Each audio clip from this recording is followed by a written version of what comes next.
Hi guys, how are you? This is Irene with Yummy Life with Irene. And guys, welcome back to my kitchen. Today, I'm just feeling like I want to get a bit cozy and warm because Nairobi right now it's really cold. So guys, today I want to show you how to make Swahili kaimati. And the recipe for today was requested by one of you. She's called Sheila. She told me she wants to know how to make kaimati. And guys, I'm going to show you how to make kaimati. So let's go through the ingredients so that you can get ready with me.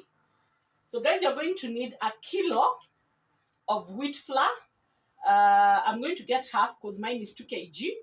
You're going to need whole cardamoms, a tablespoon of whole cardamoms, crushed in a mortar, and the husks removed. We're going to need dry yeast, some salt, a pinch of salt, vanilla extract or vanilla essence, sugar, warm water, white vinegar. We're going to need a big, this is a bucket. These are my kitchen buckets. I like using a bucket to do kaimati, and I will show you why. Then we're also going to need like half a cup of oil. So guys, I think we can do this now.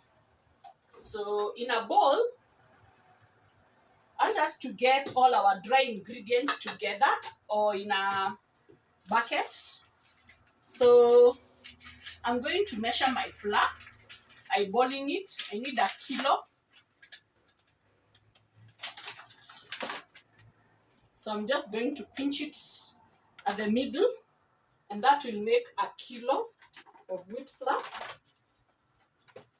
Yeah, like that. Then you're going to put our crushed cardamom. I'm going to do sugar. And guys, we are doing glazed kaimati. So the sugar that you're going to put in the kaimati is going to be very minimal. So we are going to put 3 tablespoons of sugar only. We're going to put a pinch of salt. My people, a pinch of salt goes a long way when you're baking or when you're making pastries. A pinch of salt. Then you're going to do 4 teaspoons of dry yeast, dry active yeast. 3, 4. Then we are going to stir this together using a whisk. I like stirring dry ingredients using a whisk.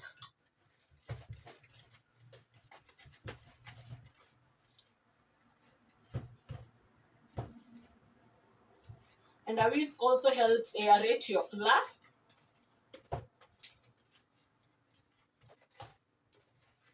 When you're doing kaimatis, I would recommend not to do self-raising flour because you're using dry yeast. Then in this, you're going to add our half cup of oil. Then we're going to add warm water in our bucket or kitchen bowl, the one that you're using. Guys, remember always clean hands.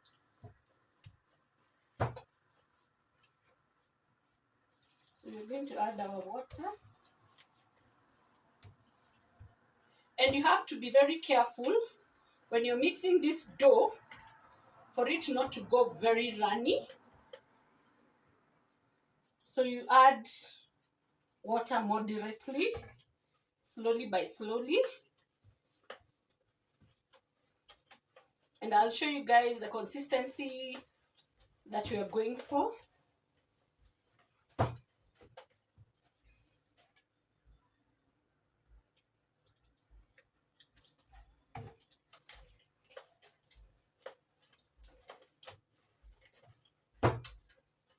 So when it comes here, I stop using my whisk.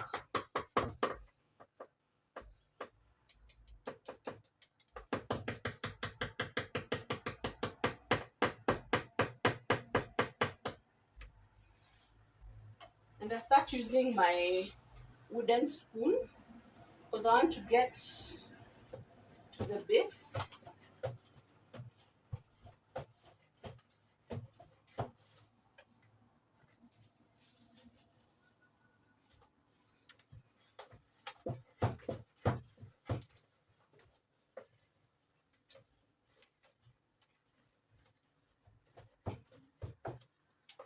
So I need to add a bit of water.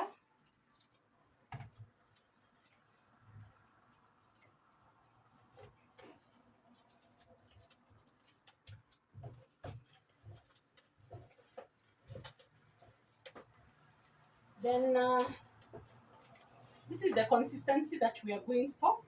You see, it's falling, it's not falling, but it's not very well mixed. So from here, we start beating our dough, literally. Beat it using our spoon. What we are doing, we are activating the gluten in the flour. Gluten is what makes wheat flour to be pully. So that's what we are trying to activate.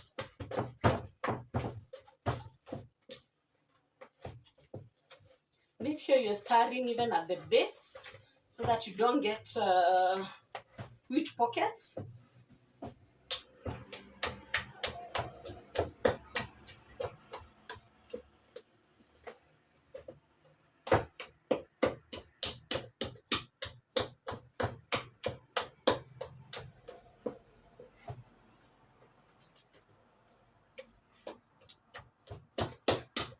So we beat our dough very well. You can do this with your hands, yeah. But you want to beat our dough very well because we also want to activate our yeast, and we also want to give this dough like 30 minutes. This is the reason why I like using a small bucket, a small kitchen bucket, because I can be able to cover it and set my dough aside. I'll see you guys after 30 minutes when this dough has doubled in size. See you then. So guys, from here, we are going to shift from a wooden spoon now and go to our clean hands. I have my burner and some deep frying oil in my deep frying pan on low heat. Guys, kaimati are like the bajias. You know, the bajias we just made, my last video, the Swahili bajias, they also don't like very hot oil. So this is on medium heat right now.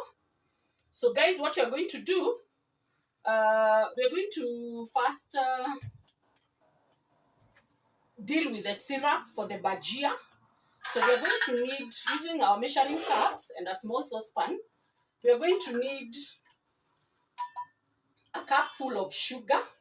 Now this is where you use your sugar. You remember we just used like 4 tablespoons, 3 tablespoons to be exact, of sugar.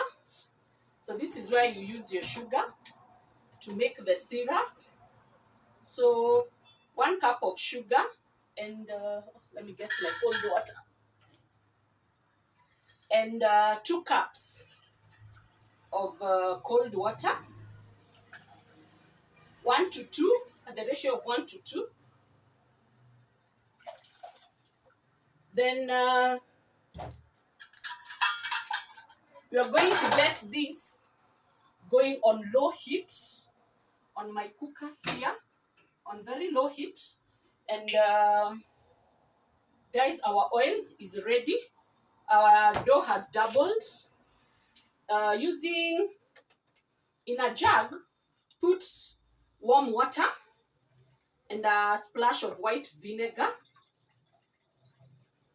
This is going to be our water bath for our hands, because you're going to dirty our hands when you're doing this. And guys,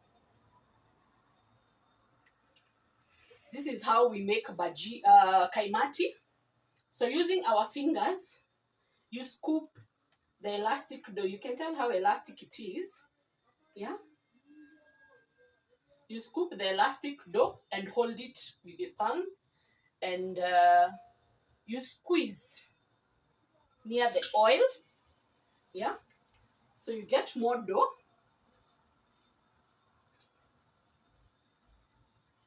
Squeeze using your thumb finger and all your this is it called the index finger? Yeah, the index finger.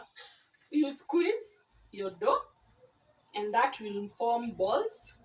So guys, I'm going to do this very fast because I've gotten used to this.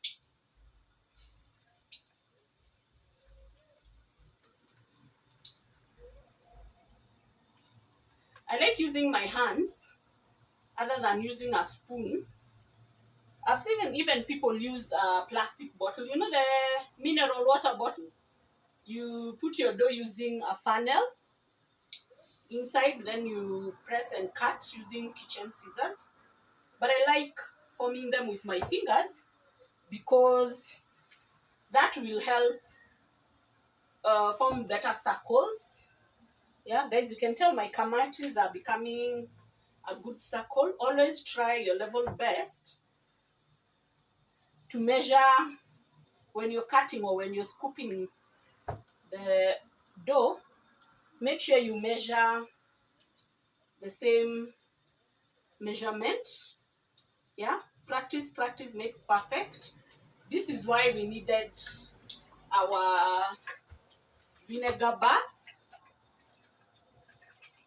and a jug, because this will help clean your hands very well. And also you need a very clean kitchen towel to wipe your hands, because we are dealing with hot oil. Yeah, keep your kitchen towel near. And I think I'm going to add on the heat and bring a... So guys, kaimatis, because they come out in a round form, the only way you can be able to continue cooking them evenly is swirling. You know, you swirl the kaimatis using a steel like this, using a steel sieve. That is why I love dealing with the sieve instead of a slotted spoon, because guys, a sieve will take away even the particles in the oil. So it helps, it works both ways.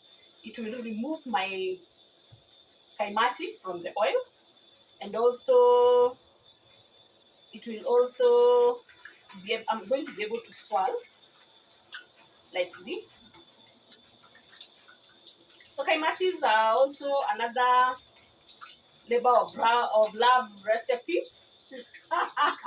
Love, oh my god, my tribal.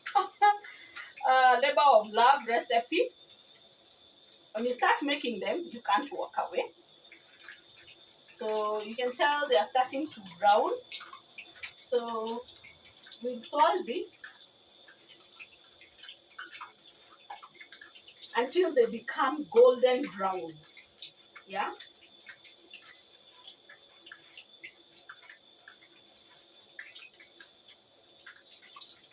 I want to say thank you very much, asante sana, for the positive messages I'm receiving. You guys loved the Swahili bajia recipe. Yeah. So keep watching. I'll be dropping some other good recipes very soon. So our kaimatis are starting to turn brown. So you keep moving your steel sieve around because that will make them brown all round.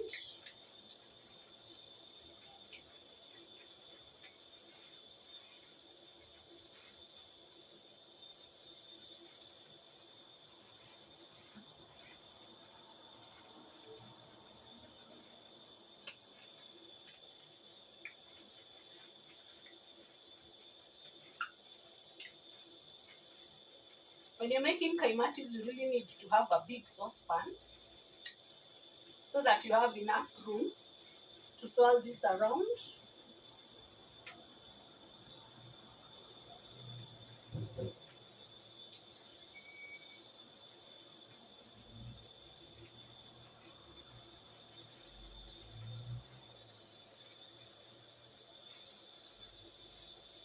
You can tell they are getting very good color.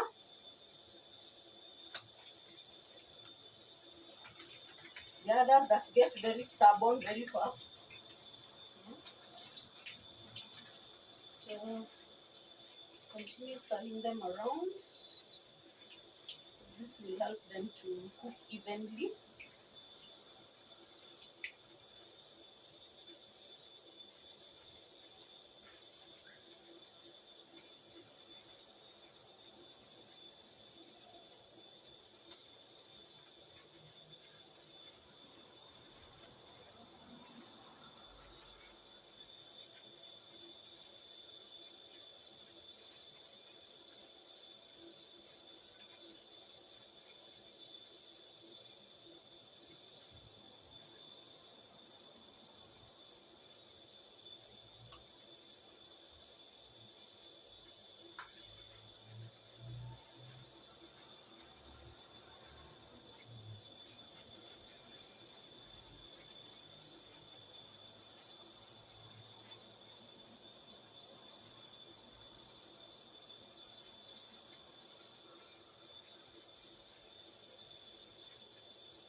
So I love this color.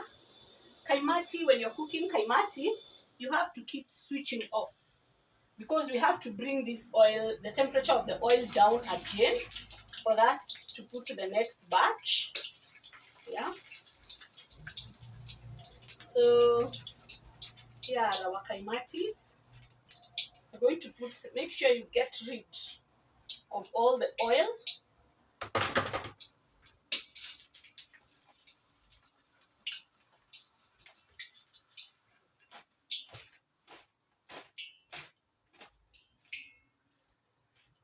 So guys, look at our dough again. After we've scooped, it's still, because the yeast is very active, it's still, you know, building up again. So we are going to scoop again in the cold oil now because we have switched off our oil.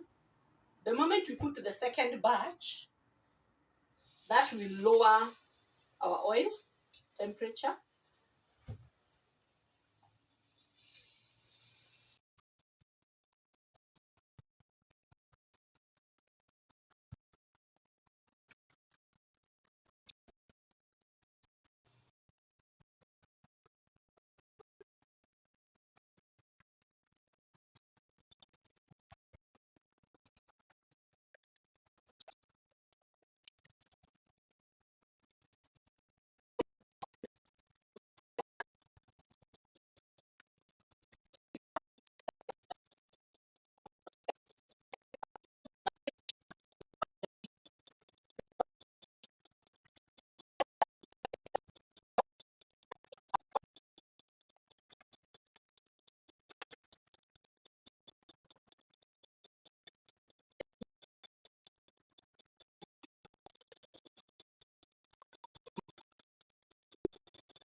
of wheat flour. We've managed to get more than 50 of the KAIMATIS. These are our KAIMATIS. But now we are going to have to wait for our caramel sauce to get ready. And as it gets ready, we also have to give these KAIMATIS about 30 minutes. Yeah, so that they can get cold. You cannot put the sugar syrup or the caramel on top of hot kaimati because it will not coat on top. Because we also want them to get to crystallization. So guys, these kaimatis have to get really cold. So see you after 30 minutes. So guys, our kaimatis are very cold now. Yeah, they even cool to the touch, and our caramel is still cooking on high. It's almost where I want it to be. Yeah, we just cook it on high heat, and when it gets to this point where it's bubbling all over, it's telling me it's nearing the point where we get to switch off our gas burner. So I just want to show you the kind of thickness we are going for the caramel. And this is fine because you can tell even our sugar is totally cooked. You see the way it's boiling all over. Yeah, so we're going to switch off. Then we're going to add 2 tablespoons. My cup measure is a tablespoon. 2 tablespoons of vanilla extract or essence.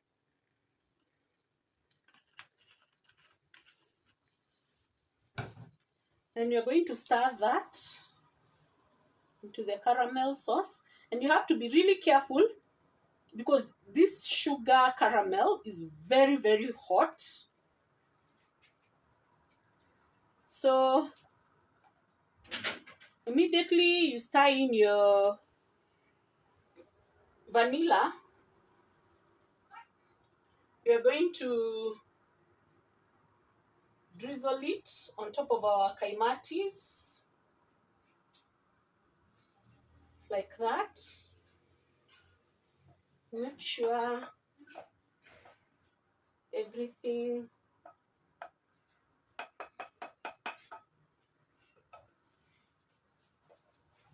is scooped. Then from here, guys, this is what you're going to do. That is why I like using a bowl. So we are going to shake our kaimatis like this. We shake them completely, making sure that everything is getting coated with the caramel.